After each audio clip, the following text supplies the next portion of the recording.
Hi, this is Monika, and we're going to talk about modules. So, what is a module? We have a link on our course navigation menu leading to modules. So, let's have a look. You have two modules that you are asked not to publish, and they are full of resources for you when you're planning your course. So the first one has a page called Note to Faculty. It has a link to Canvas tutorials. Please go over and check it out. And another page.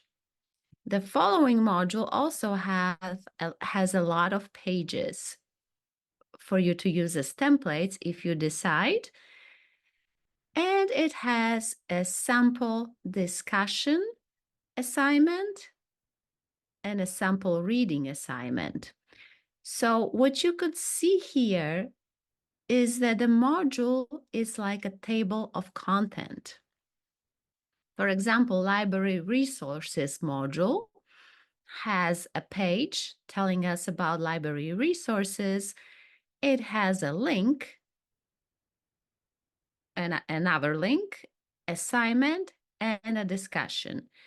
So it has different pieces that form one unit.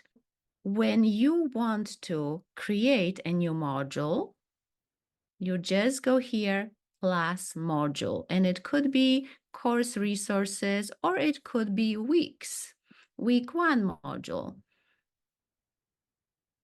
So we are going to plus module. We're going to name the module. Let's say course information.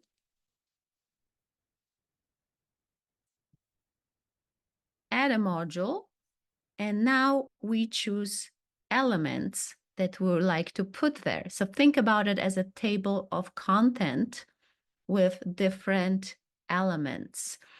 So I'm going to the plus sign, and now I can put different content type. An assignment, which will then populate my gradebook, or a quiz, which will go to the gradebook as well. But I can just add a file from my computer, a page, which is a Canvas tool, discussion, text header, and different types of links. So let's add a text header first. And let's say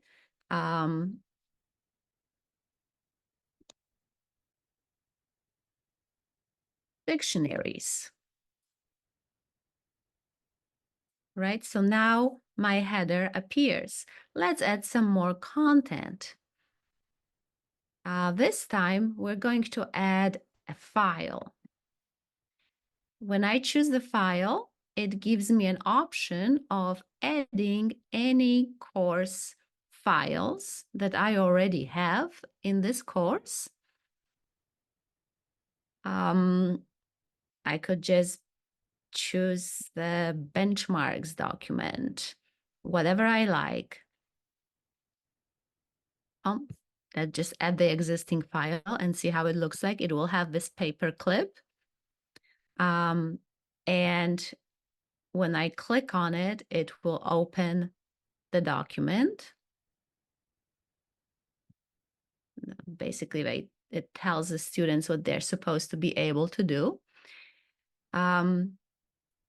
Let's go back, though, and add a different type of content to the modules. I'm going back to plus, add, and this time I want to add a file that I don't already have in the course. So I can add, create a file, and then choose a file from my computer.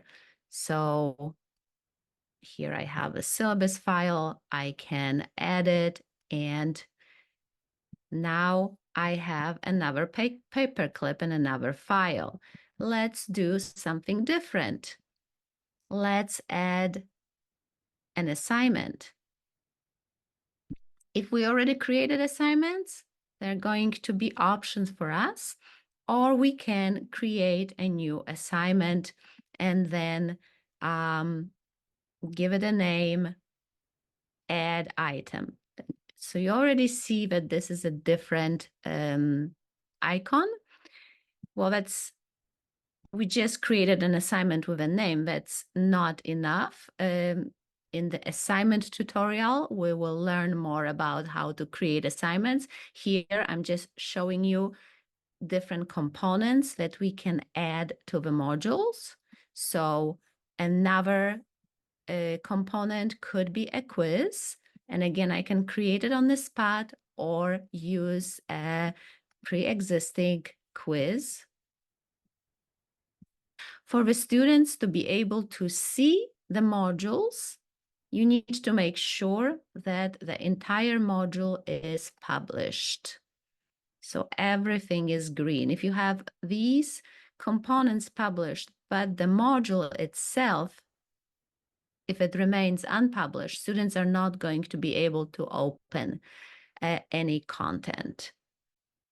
If it's published, you can always check by scrolling up, sorry for getting you dizzy, to student view.